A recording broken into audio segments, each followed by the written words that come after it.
¿Qué tal? ¿Cómo están? Muy buen día, mis queridos estudiantes. Para iniciar, pues quiero disculparme. Lamentablemente no pudimos tener la reunión presencial el día de hoy.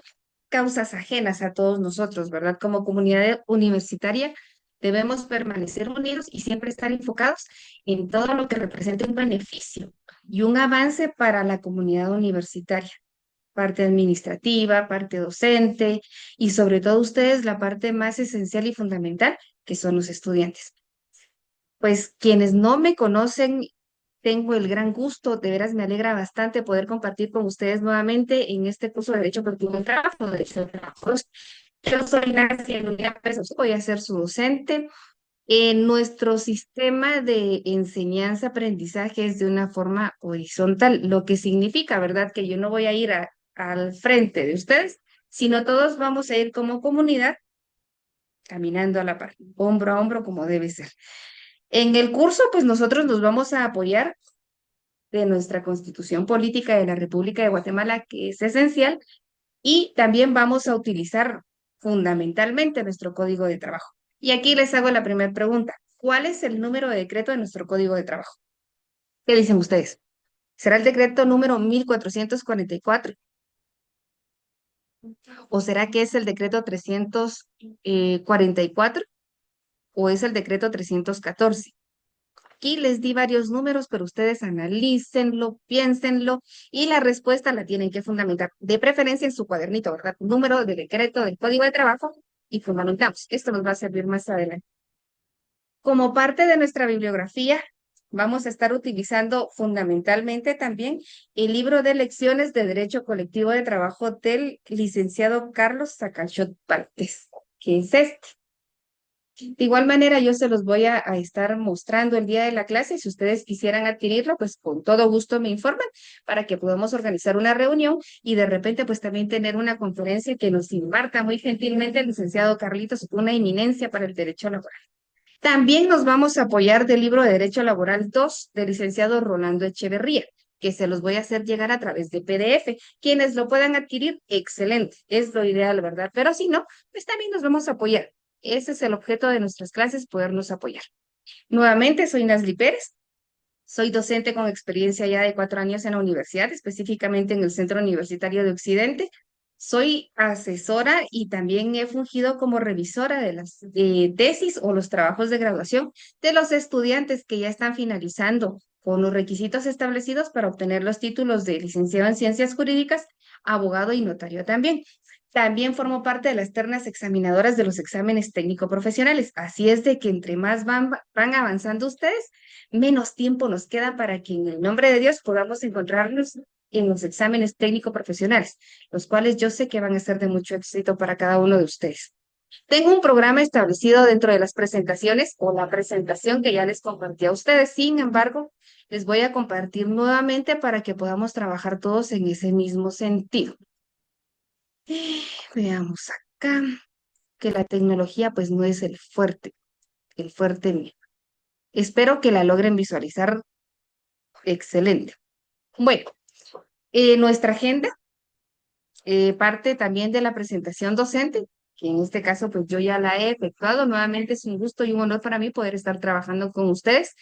Luego en la presentación de PowerPoint que yo les proporcioné a través del grupo de WhatsApp, hay un video. Me gustaría que ustedes hagan un espacio en su casita, estén en un lugar cómodo, estén solos, estén tranquilos y estén abiertos para poder aprender la pequeña enseñanza que nos deja este video. Veamos el video y analicémoslo. No se los voy a presentar en clase porque entonces vamos a eh, abarcar más tiempo y no, yo quiero que esta clase, porque es grabada y lamentablemente no están ustedes, pues sea puntual y propicie también una enseñanza significativa para ustedes.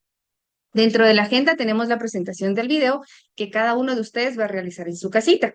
Pues tampoco lamentablemente ustedes se pueden presentar porque pues no está esa interacción como lo hacemos de forma habitual, pero vamos a encontrar el espacio ya. Tenemos la presentación de la docente o presentación docente, presentación del curso. Les comentaba, este es el curso de Derecho de Trabajo 2.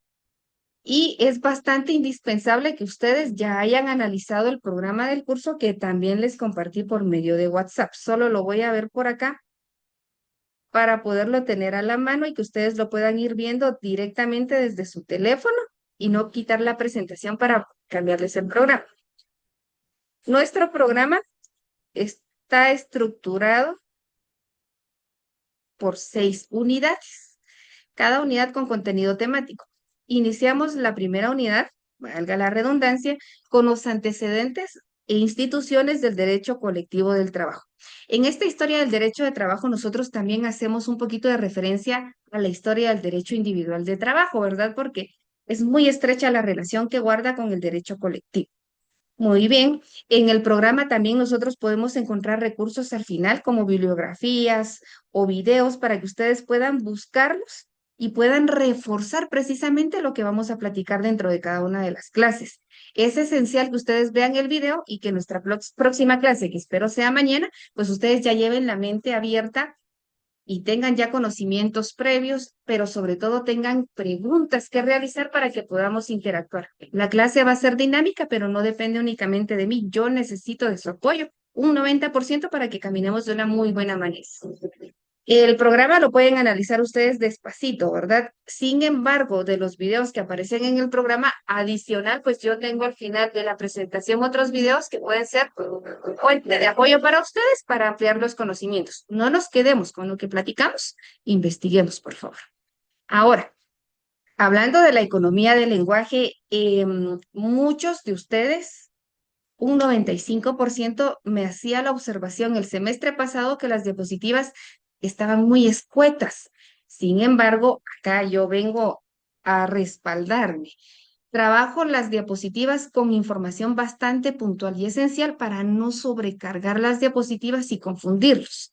Esto atendiendo a la economía del lenguaje que nosotros debemos observar para también reforzar y propiciar un aprendizaje significativo.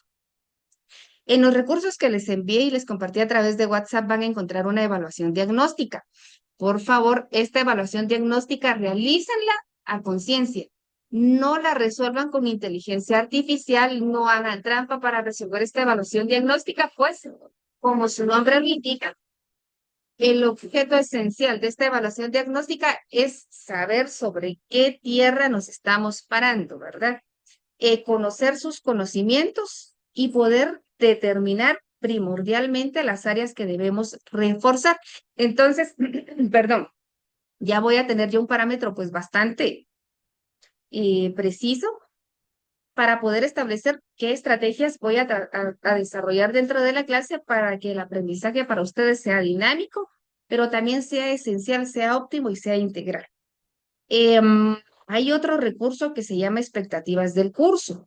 En ese recurso, expectativas del curso, pues ustedes me van a decir a mí qué es lo que esperan del curso y cómo esperan lograrlo también. Estas expectativas no van a reflejar únicamente lo que ustedes esperan del curso de mí, sino muy en el fondo también va a sacar a flote lo que ustedes esperan de ustedes mismos. Y por último, hay un recurso que se llama lo que espero de ti. Este recurso es lo que como docente espero de cada uno de ustedes. Léanlos, por favor, despacio, de una forma tranquila, con tiempo y pues comentarios, sugerencias, con todo gusto. En la próxima clase los podemos dialogar. Nuevamente, esta evaluación diagnóstica ustedes la tienen que responder. Pueden trabajarla mal, la copian, me la escriben con letra legible, por favor, cuidando su ortocaligrafía y me la entregan el día de mañana, si Dios quiere que nosotros nos podamos reunir, para que entonces yo empiece ya a planificar actividades que puedan ayudarnos a reforzar los conocimientos. Están así, están muy sueltos, ¿verdad? O para poder construir esos conocimientos que nos van a servir de base para nuestro desempeño profesional. Muy bien. Una vez agotado ello, empezamos a platicar propiamente del derecho colectivo de trabajo. Si ustedes se ponen a analizar un poquito el término derecho colectivo del trabajo, pues de primera mano nosotros tendríamos que imaginarnos generalmente un grupo de trabajadores. La importancia del derecho colectivo de trabajo radica en que cuando nosotros como seres humanos nos congregamos, nos apoyamos y solicitamos lo que nosotros, cualquier cosa que nosotros querramos, pues vamos a tener una respuesta mucho más efectiva y vamos a tener mayor atención de la parte a la que nosotros estemos requiriendo determinada situación, porque entre más seamos, pues representamos una fuerza mayor. Por eso es importante que como comunidad universitaria podamos permanecer unidos todos, ¿verdad? Lo mismo sucede con el derecho colectivo de trabajo.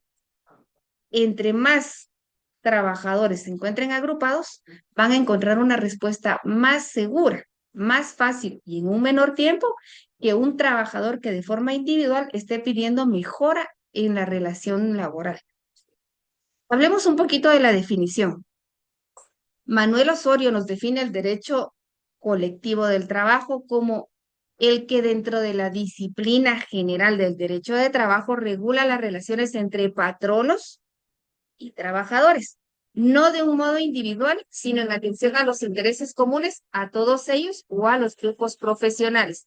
Nuevamente recalcamos que aquí ya no hablo solo por mí, sino entonces nosotros venimos y decimos somos 20 trabajadores, que es parte de los requisitos que vamos a profundizar más adelante en un sindicato, y es más fácil que nos presten atención a los 20, porque ya hay mayor presión para el patrón, aunque también hay sindicatos de patronos y lo vamos a ver de igual manera más adelante conforme vayamos agotando los contenidos de nuestro programa.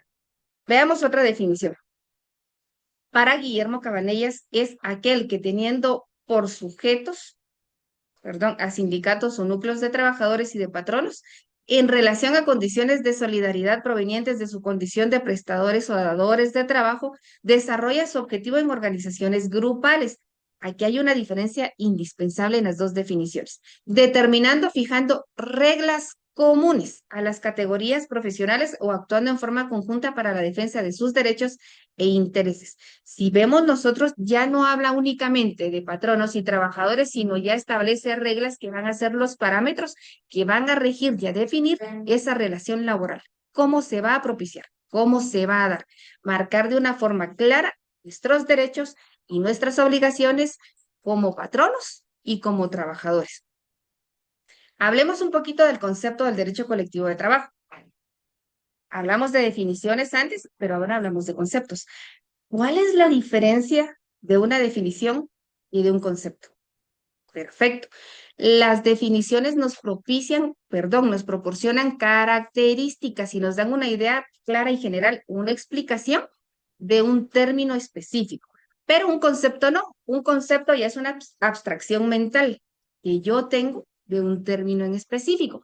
¿Qué significa eso? Por ejemplo, que si yo les pregunto a ustedes, ¿qué es un carro? Cada uno de ustedes me va a dar un concepto de lo que usted entiende que es un carro.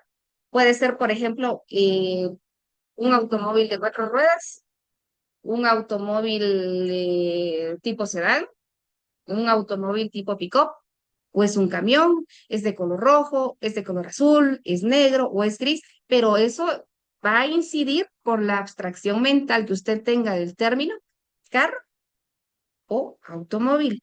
Entonces, precisamente el concepto del derecho colectivo de trabajo es esa abstracción que nosotros tenemos del término derecho colectivo de trabajo. Y el doctor Mario de la Cueva tiene la siguiente abstracción y nos presenta el siguiente concepto. El derecho colectivo del trabajo es el derecho de las clases trabajadoras. Aquí ya no nos da una idea de qué es de los patronos, sino lo hace esencialmente de la clase trabajadora, por 3 razones. Primero, por su origen. ¿Por qué su origen? Pues porque fue impuesto por la clase trabajadora en esa lucha de igualdad frente a su patrono. En el siglo, ¿qué siglo es acá, compañeritos? A ver, jóvenes, anímense a leerlo ahora que no los puedo ver y no los escucho, pero anímense. ¿Qué siglo es? Es el siglo XIX.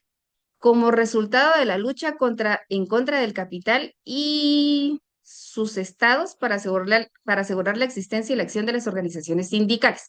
Por su esencia, porque en la esencia, en él y por primera vez en la historia, los pueblos reconocieron la división de los, pues, sociedad en dos clases sociales antagónicas. Es decir, ya se establece que sí se observa, se ve y como dirían algunos, se siente que nuestra sociedad está dividida en dos clases sociales. ¿Cuáles son?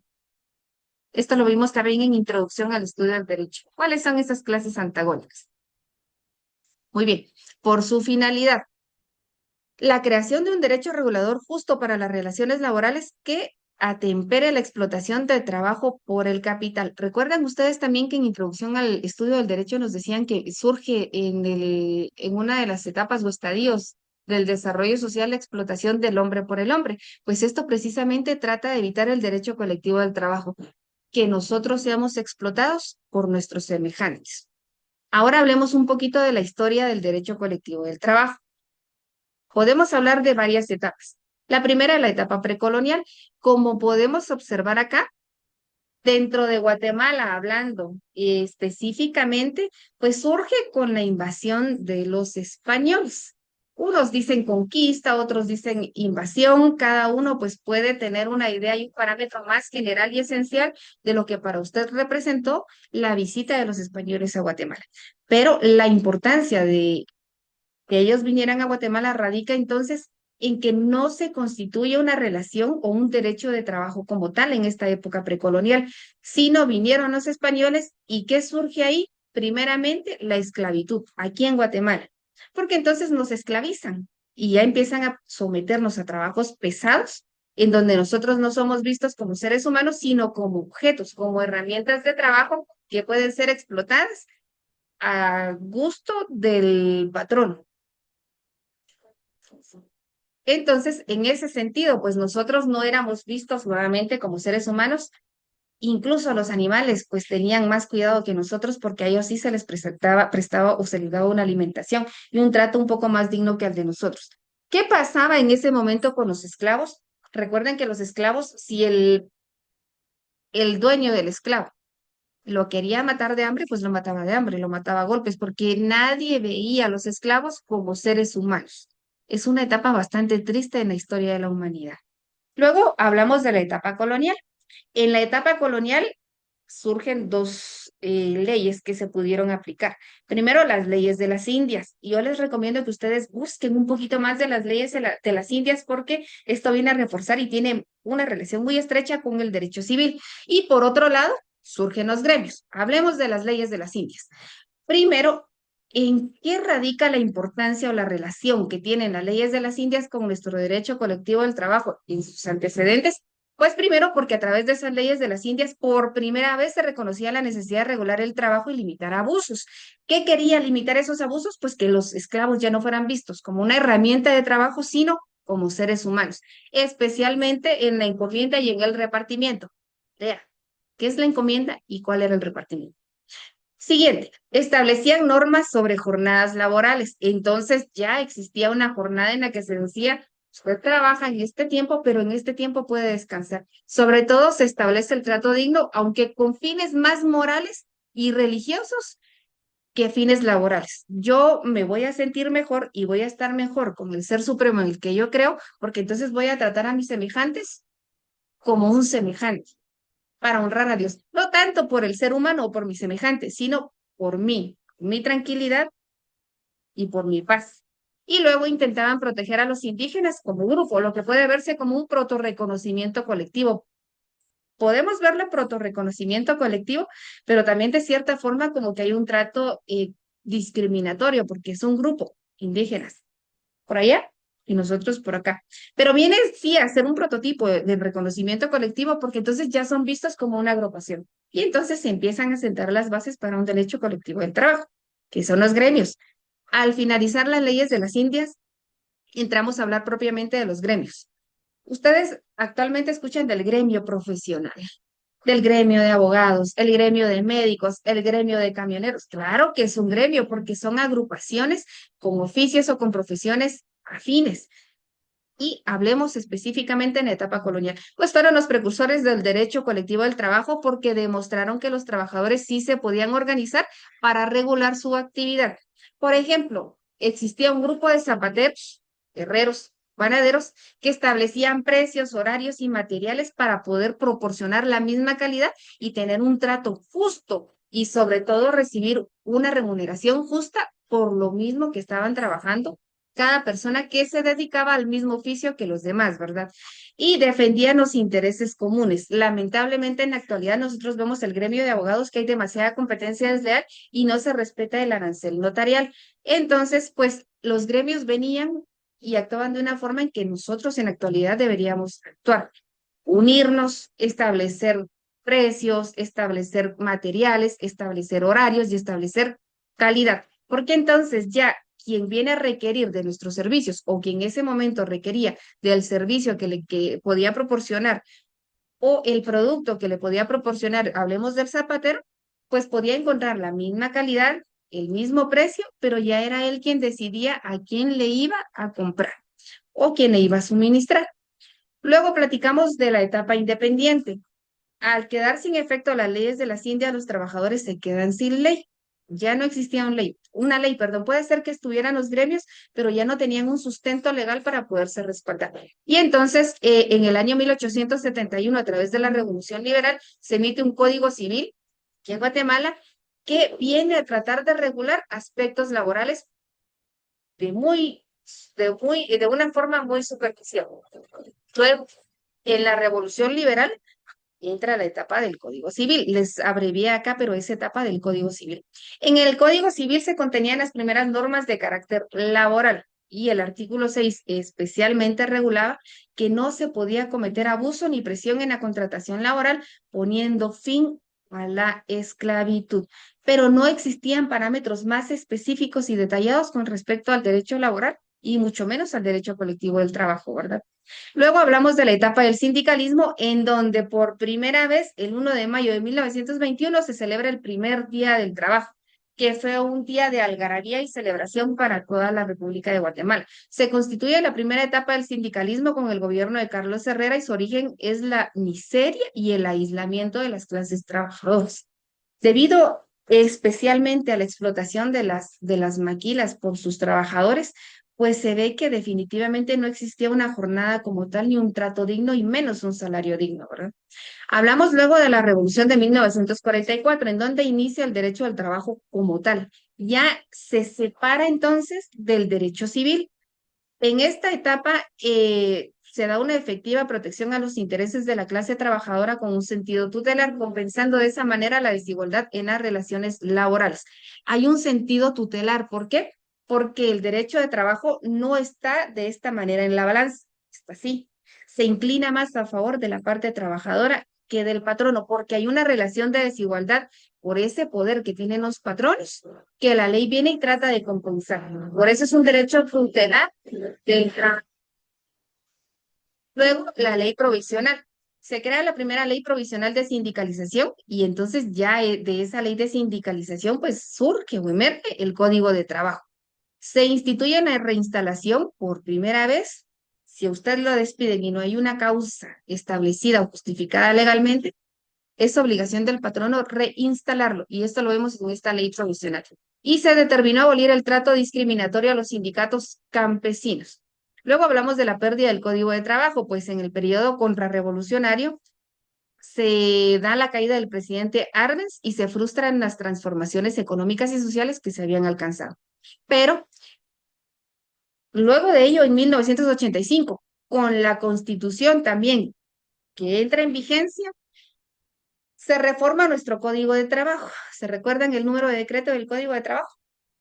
Pues esa reforma viene a surgir o a nacer a través del decreto 1441, que se tiene la errónea idea de que este es el número de decreto del Código de Trabajo y no es así. Esta es la reforma. Entonces, en este nuevo Código de Trabajo ya se regula la libertad de sindicalización y el derecho de huelga y de paro. Sin embargo, lo esencial o lo curioso de esta época también es que en la Constitución ya se reafirma el derecho de sindicalización, huelga y la negociación colectiva, lo que le otorga y le concede un carácter de garantía constitucional. Entonces ya tenemos una regulación constitucional de nuestra normativa de trabajo. Videos complementarios, pueden verlos acá, Historia del Derecho Colectivo y Las Cruzadas, que también es una parte fundamental de nuestro derecho colectivo del trabajo. Para mí ha sido un gusto poder platicar con ustedes el día de hoy. Si tienen dudas, por favor escríbanlas y las platicamos Dios primero el día de mañana. Y hasta hoy, pues lo dejamos acá. Un gusto saludarles, mis queridos estudiantes.